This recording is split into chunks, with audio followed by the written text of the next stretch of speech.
The Volga, celebrated in fable and song. It's Russia's largest river. The Volga is vital to the lives of the fishermen living along its banks. And it's the task of this special force of river police to monitor their activities and make sure they don't fall foul of the law. Fishing has always been under strict state control here. And in Soviet times, the Volga fishermen had the monopoly on the lucrative trade of sturgeon fishing and caviar production. With the dissolution of the Communist Empire, those boom years are over.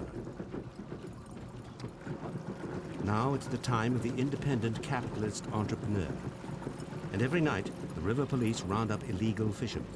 Thousands of meters of the poachers' makeshift tackle clog up the river's waters as they flow into the Caspian Sea. The maximum catch of sturgeon permitted by law to all the countries bordering the Caspian is 900 tons. Russia's share of that is 560 tons. But this year they've reached only 30% of the quota. Sturgeon 10 to 15 years of age might yield about 8 kilograms of caviar. But these days the maximum age of most fish caught is only about 6 or 7 years. The reason, according to experts, is the deteriorating ecology of the Volga, as well as the large-scale poaching activities. For many of those left without work by the hard times in Russia, poaching on the river has become a way of life. And the dramatic drop in the sturgeon population of the Volga has now reached catastrophic levels. The annual harvest no longer meets the demand for export, and commercial fishermen are worried. The yields have been worse and worse in recent years. It's a decline which is particularly noticeable to some of the older fishermen who've worked here for decades. Nikolai Caviar has been fishing on the Volga for 30 years. He believes there's a real problem now. Очень плохо. It's bad. В общем, We haven't got a третья часть third нет, of what we got last year. третья часть нет. Видать, кончается рыба. Soon, there won't be any Да, fish at all. совсем. What has happened? The Caspian Sea got divided up into parts. Что происходит? Каспий поделили, One стал part Каспий Dagestan rules, Дагестан one командует, part Kalmykia Калмыкия rules. командует. Where else can the Откуда fish же и come быть? from? Everyone pulls Все fish отсюда out of the берем, river, с but речки, no а в one речку puts ничего them не back in. пополняем же. The caviar trade first took off in the 19th century when Russian merchants sent consignments to Paris. Within 30 years, the exotic sturgeon roe became Russia's primary export to Europe. 85% of the 350 tons of the precious substance supplied to the world came from the then Soviet Union. These days, Russia contributes barely 20%. The former home of caviar is losing its place in the world market to countries like Iran, now the leading supplier of black caviar. As the sturgeon population decreases, fishermen say pollution is a factor. Загрязнение Волги, загрязнение Каспийского моря. The pollution of the Volga and the Caspian Sea has had a great effect. Если раньше, допустим, рыба, которой нужно Earlier we would see 10-15 fish that лет, are 10 чтобы она to набрала 15 years икру, old. еще что-то, ну, половозрела стала. А сейчас она за 5-3 That's how года long it takes a fish успевает to grow набрать and икры, develop приходится caviar. и вылавливается уже маленькая Now we see мальки. fish that are only 3 to 5 years Из-за old. этого тоже They're идет. Она small, просто пытается very small. самосохраниться и все. These days, Iran provides almost 70% of the high-quality roe to the world market. Because of the critically low catches in Russia these days, the fish processing plants here have been forced to cut back on staff. Profits from state-processed caviar have fallen to 1/5 of last year's levels.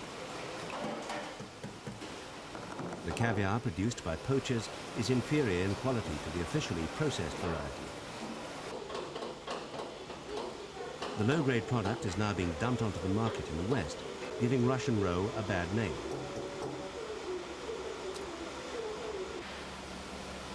The Russian government recognizes the value of caviar as a natural resource. In the West, even the smallest quantities are worth hundreds of US dollars.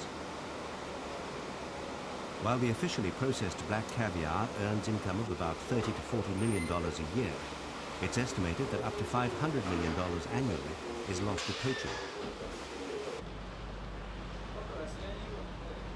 Now the government is bringing in serious firepower, with the Coast Guard reinforcing river police.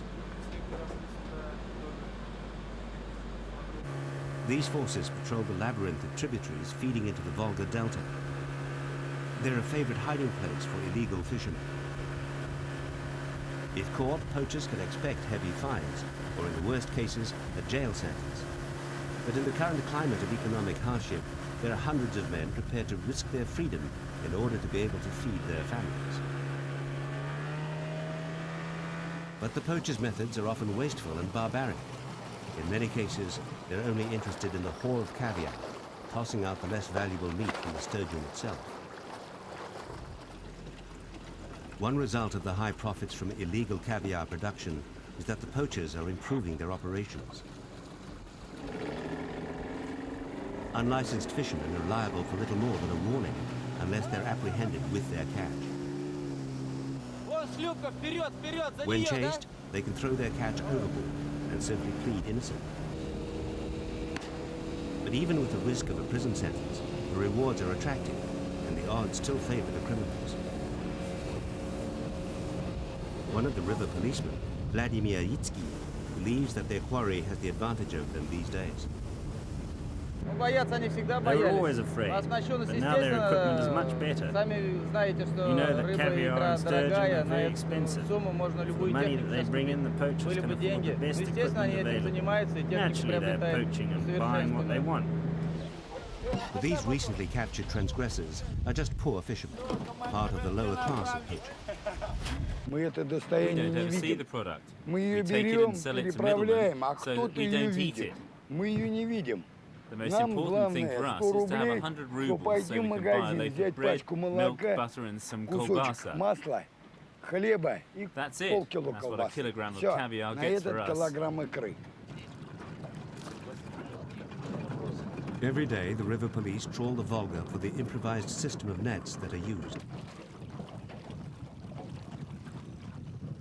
Most often, the poachers themselves are interested observers. They live in the tiny communities dotted along the river banks. As for the fish caught in the lines, they will not live long, so the police can't just release them.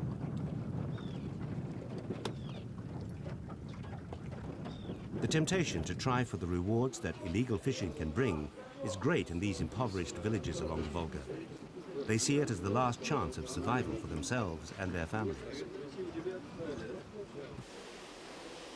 According to some specialists, sturgeon bred in the artificial conditions of the hatcheries lack the survival instincts of their cousins raised in the wild.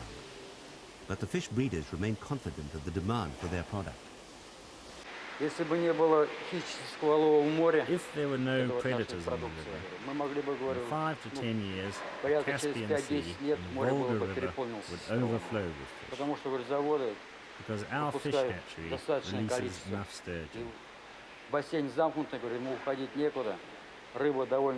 ready to produce the maximum amount of fish.